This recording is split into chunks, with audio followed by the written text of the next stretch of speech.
गांव से निकले 16 लोगों के दल में अब कुछ ही लोग बचे थे। दल के बचे हुए लोग उन लोगों को वापस जाता हुआ देखकर थोड़े हताश हो गए। लक्ष्मण भी हताश थे। उन्होंने बाकी लोगों की तरफ देखा और कुछ कहते, तभी एक आदमी ने कहा, यहाँ जो भी मौजूद है वो अपनी मर्जी से आपके साथ आगे आ रहा है। हमारे साथ जो होगा उसके लिए हम खुद जिम्मेदार हैं, इसलिए आप खुद को दोष ना दें या अपने आप को अपराधी ना समझे। लक्ष्मण एक हाथ से जलती मशाल और दूसरे हाथ में हथियार लेकर आगे बढ़ने लगे। वापस गए लोगों की वजह से दल के बाकी लोगों का हौसला भी टूट गया था। बगैर कुछ बोले सब भीतर और भीतर जाने लगे। अब आगे अपने रास्ते में आने वाले पेड़ों की टहनियां तोड़ते हुए लक्ष्मण की आंखें नम हो गई थी, जैसे उनकी हिम्मत भी अब जवाब देने लगी। जंगल में चलते चलते लक्ष्मण बीच बीच में अपने दल के साथियों को देखते। उधर पेड़ के नीचे बैठे सत्तू के सामने जलती आग की लपटें कम होने लगी। सत्तू ने अपने आसपास पड़ी लकड़ियां आग में फेंकनी शुरू की, जिससे आग दोबारा जल उठी। तभी उसके कानों में एक आवाज गूंजने लगी। जिस साथी के हाथ पैर बांध दिए थे वही औरत की आवाज में बोल रहा था, कब तक आंखों पर पट्टी बांध कर बैठा रहेगा? वो तो वापस नहीं आने वाले। जिंदा रहना चाहता है तो इसे लेकर यहाँ से चला जा। इतना कहकर वो जमीन पर रेंगता हुआ सत्तू के करीब आने लगा।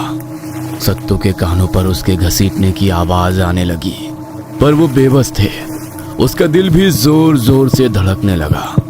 तभी घसीटते हुए वो आदमी उनके पैर तक आ गया और बोला, बहुत भूख लगी है। सत्तू सिर्फ उसकी आवाज सुनने की कोशिश कर रहे थे।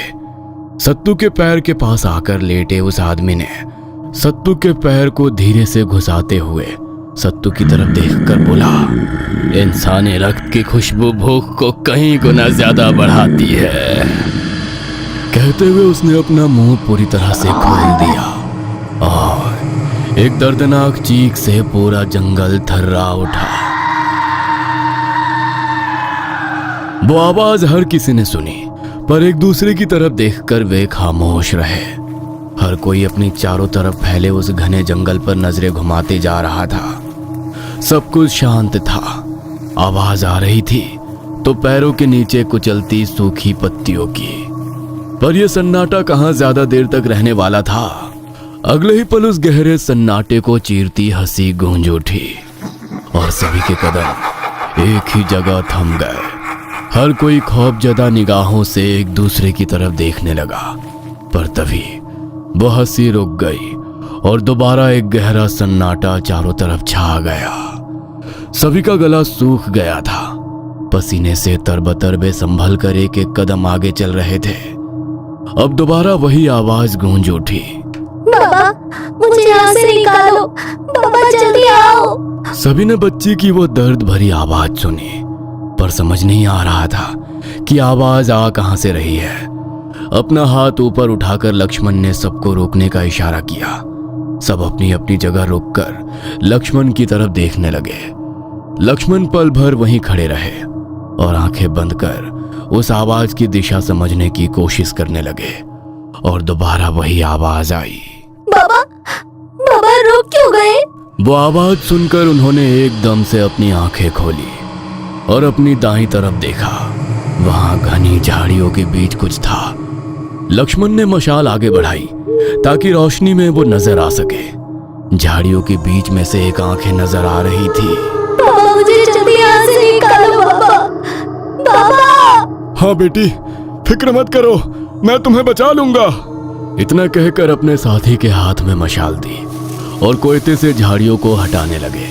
पर झाड़ियां हटाकर जैसे वे उस जगह पहुंचे, वहां पर बच्ची कहीं नहीं थी और दोबारा पीछे से उसकी आवाज आई, बाबा। सबने मुड़कर आवाज की तरफ देखा।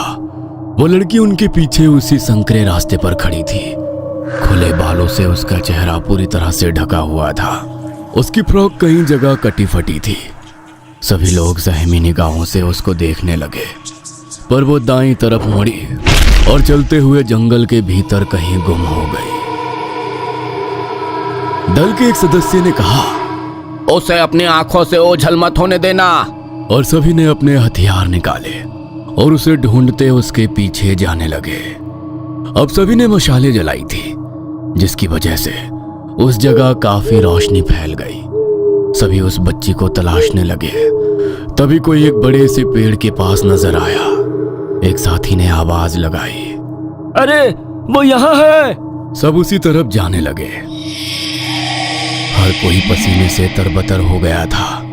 डर खौफ के बीच थोड़ी सी उम्मीद सभी के चेहरे पर साफ नजर आ रही थी।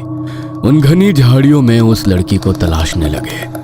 तभी एक साथी ने देखा कि सामने के बड़े से पेड़ के पीछे से वो झांक रही है। उसने सभी को बिना आवाज किए चलने का इशारा किया। दबे कदमों से वो सब उस पेड़ के पास पहुंचे और मशाल की रोशनी में देखने लगे। सामने का नजारा देख सबकी रूह तक कांप गई। एक ही पल में शरीर से सारी ताकत जैसे किसी ने खरोच कर निकाल ली थी। वो डरावना मंजर देख अब शायद ही कोई होगा जो आगे जाने की हिम्मत दिखाएगा। वो भयानक नजर देखते हुए लक्ष्मण कहने लगे, ये सब दिखाकर वो शैतान हमें डराने की कोशिश कर रहा है। हमारी हिम्मत तोड़कर हमें वापस जाने के लिए विवश करना चाहता है, पर हमें हिम्मत रखनी होगी। हमारी हिम्मत ही हमें जिंदा रखेगी। पर वहां खड़ा हर कोई वो डरावना मंजर देखकर अंदर से हिल गया था, क्योंकि उनके सामने इंसानी कंकालों का बड़ा सा ढेर लगा था। कई इंसानी खोपड़ियां जानवरों की हड्डियों के साथ आधे खाए शरीर के अंग बिखरे पड़े थे। लक्ष्मण ने कहा, चलो हमारी मंजिल शायद आ गई है। वो सब अपने आप को संभाल पाते इससे पहले एक अजीब सी आवाज ने सभी का ध्यान खींच लिया। किसी खूंखार जंगली जानवर के गुर्राने की आवाज।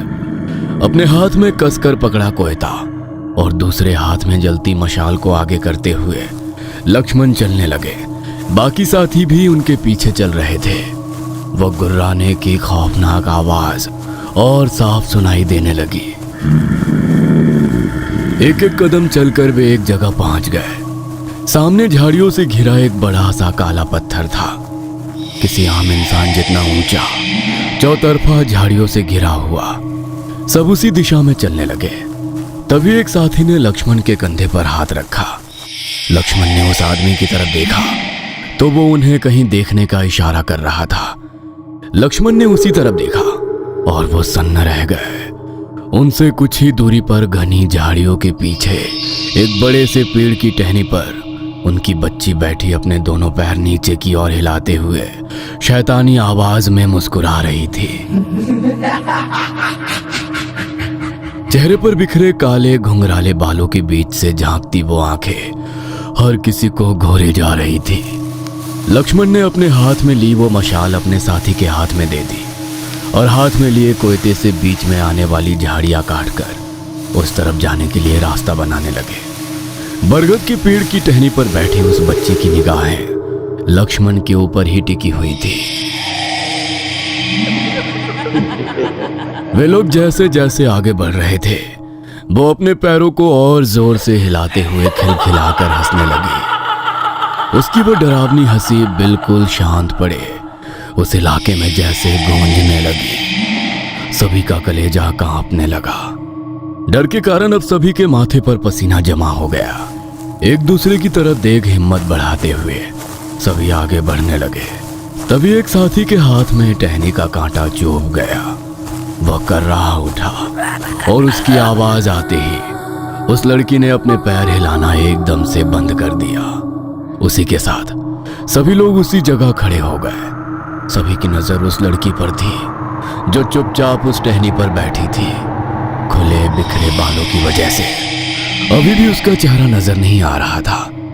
हिम्मत करके लक्ष्मण ने अपना एक कदम आगे बढ़ाया और उसी के साथ एक खौफनाक आवाज उस लड़की के मुंह से निकली, वहीं पर रुक जाओ, आगे बढ़े तो एक एक के जिस्म को फाड़कर खून पी जाऊंगा।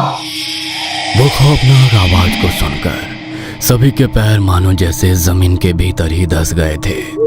सब एक दूसरे की तरफ देखने लगे। बेटी, मैं तुम्हारा पिता हूँ, तुम्हें यहाँ से ले जाने आया हूँ। लक्ष्मण की बात सुनकर टहनी पर बैठी लड़की अजीब सी आवाज में जोर जोर से हंसने लगी। पर अगले ही पल वो एकदम से चुप हो गई। गुस्से से गुर्राते हुए वो नीचे घनी झाड़ियों के बीच कूद पड़ी। अब सिर्फ उसकी गुस्सैल आंखें ही नजर आ रही थी। लक्ष्मण ने झाड़ियों को हटाना शुरू किया। उनकी बेटी कुछ ही कदम दूर झाड़ियों के बीच जख्मी हालत में जमीन पर खड़ी थी। झाड़ियों के भीतर जाते वक्त उनका शरीर भी नुकीले कांटों से जख्मी होकर लहूलुहान हो रहा था। वो जैसे जैसे झाड़ियों के बीच पहुंचे और जमीन पर चुपचाप खड़ी अपनी बेटी का हाथ पकड़ा, उसी के साथ एकदम से उस लड़की ने आंखें खोली और गर्दन झट से घुमाते हुए लक्ष्मण की तरफ देखते हुए अपना हाथ झटक कर लक्ष्मण के हाथ से छुड़ा लिया। मशाल की लाल पीली रोशनी में खून से लथपथ उसके चेहरे पर शैतानी हंसी काफी भयानक लग रही थी। उसे देखकर लक्ष्मण का जैसे गाल ही सूख गया था। अगले ही पल अजीब सी मुस्कुराहट भरे चेहरे से लक्ष्मण की तरफ देखकर कहा, तू मेरे मुंह से निवाला छीनने आया है और तुझे लगता है तू इसमें कामयाब होगा। लक्ष्मण सबसे आगे उस बच्ची से कुछ ही कदम पर थे और उनके पीछे उनके बाकी के साथी। पर उस लड़की का वो रूप देखकर किसी की भी हिम्मत नहीं हो रही थी कि 2 कदम भी आगे बढ़ाए। लक्ष्मण की आंखों में आंखें डालकर उस लड़की ने कहा, क्या हुआ, डर गए? आगे आने की हिम्मत नहीं हो रही? ये लो, उसका हाथ पकड़ो और खींचकर यहाँ से ले जाओ। इतना कहकर लड़की ने अपना जख्मी खून से लथपथ हाथ धीरे धीरे उनके सामने किया। उसका हाथ लक्ष्मण के सामने था, फिर भी उसे पकड़ने की हिम्मत नहीं हो रही थी, क्योंकि पता नहीं वो उन्हीं की बेटी थी या कोई छलावा जो उन्हें दोबारा भटकाना चाहता था। पर बगैर कुछ सोचे लक्ष्मण ने कहा, फिक्र मत करो बेटी, मैं तुम्हें यहाँ से ले जाऊंगा। इतना कहकर लक्ष्मण ने हिम्मत करके अपनी बेटी का हाथ कस के पकड़ा और उसे उस कांटों भरी झाड़ियों से बाहर खींचने की कोशिश करने लगे। पर वो टस से मस नहीं हो रही थी। वहां खड़े लोगों की आगे बढ़ने की हिम्मत नहीं हो रही थी। तभी लक्ष्मण के भाई ने उनका हाथ पकड़ा। फिर दूसरा भाई आगे आया और देखते ही देखते बाकी के लोगों ने भी अपनी मशालें जमीन में गड़ा दी और एक दूसरे का हाथ पकड़कर जैसे चैन बना ली। सारे लोग मिलकर अब उस लड़की को उन कांटों भरी झाड़ियों से बाहर खींच रहे थे, पर वो लड़की हिल तक नहीं रही थी। तभी उस लड़की ने लक्ष्मण की आंखों में देखा और अपना हाथ छुड़ाकर उनका हाथ पकड़ लिया। लक्ष्मण हैरान होकर उसकी तरफ ही देख रहे थे और उस बच्ची ने लक्ष्मण को अपनी तरफ खींचना शुरू किया। उसकी ताकत इतनी थी कि सब उसकी तरफ खींचे चले जा रहे थे। उस लड़की ने एकदम से लक्ष्मण का हाथ और कस के पकड़ा और उन्हें झट से आगे खींचकर दूसरे हाथ से उनकी गर्दन पकड़ ली और उनके बिल्कुल पास जाकर कहा, इतना प्यार करते अपनी औलाद से कि मौत के मुंह चल जाए, पर आज मुझे बहुत अच्छा लगा। मुझे अपने काका करना लगा, अपनी जान जाने की छटपटाना देख बड़ा आनंद मिलता है। कहकर वो जोर जोर से हंसने लगी। उसके मुंह से खून की बूंदें टपकती देखकर सब दंग रह गए। खूंखार आवाज में वो दोबारा चुनाव बोलने लगी, अपनी बेटी की छोड़ कि तुझे अभी लगता है तो खुद और तेरी साथी यहाँ से जिंदा लौट सकेंगे। लक्ष्मण चुपचाप उसकी बात सुन रहे थे और वो चुप हो गई। एक डरावना सन्नाटा चारों ओर फैल गया और तभी लक्ष्मण के कानों पर वही आवाज पड़ी, मैं तुम लोगों को यहाँ से जिंदा जाने दूंगा। लड़की तो लक्ष्मण के सामने थी और हंसते हुए उन्हीं को देख रही थी, तो फिर ये आवाज किसकी थी? लक्ष्मण ने धीरे से गर्दन घुमाकर पीछे देखा तो हाथ में मशाल लिए खड़ा उनका एक साथी उस लड़की की आवाज में हंसते हुए बोले जा रहा था, मैं यहाँ से किसी को भी जिंदा वापस नहीं जाने दूंगा। और उसने अपनी कमर पर लगा बड़ा सा कोयता निकाला और अपनी गर्दन पर रखकर घूमने ही वाला था कि इतने में दूसरे साथियों ने उसे पकड़ा और जमीन पर दबोच लिया। वो छटपटा रहा था। वो देख लक्ष्मण भी हिम्मत हारने लगे थे और तभी वो लड़की इतनी जोर से चीख पड़ी जिससे वहां मौजूद हर इंसान के कान के पर्दे फट जाए। सब अपने अपने कानों पर हाथ रखकर जमीन पर बैठ गए। लग रहा था वो शैतान आज इस जंगल के हर जीव को खत्म कर देगा। और फिर एकदम से चुप हो गई। सब कुछ शांत हो गया। जमीन पर बैठे लोगों ने धीरे धीरे अपने कानों के ऊपर से अपने हाथ हटाए और उठकर खड़े हो गए। वो लड़की हर एक की तरफ किसी भूखे जानवर की तरह देख रही थी। उसने लक्ष्मण की तरफ देखकर कहा, तुम्हारी हालत क्या होगी देखना चाहोगे? ये जो मूर्खों की टोली यहाँ तक ले आए हो, इनका क्या हाल होने वाला है देखना चाहोगे? वह कुछ कदम पीछे सरकते हुए उस बड़े से बरगद के पेड़ के पास जाकर खड़ी हो गई। और फिर लक्ष्मण और उसके साथी जिस लड़की तक पहुंचे हैं, क्या वो उन्हीं की बेटी है या ये कोई छलावा है? इतने ताकतवर शैतान को लक्ष्मण कैसे हरा पाएंगे? वह शैतान अब लक्ष्मण के साथियों के शरीर में भी प्रवेश कर रहा है। क्या लक्ष्मण और उनके साथी आपस में लड़ना शुरू करेंगे? अब वो शैतान लक्ष्मण और उसके साथियों की हिम्मत तोड़ने के लिए किसकी मौत देखने वाला है? इन सभी सवालों को जानेंगे अगले एपिसोड में।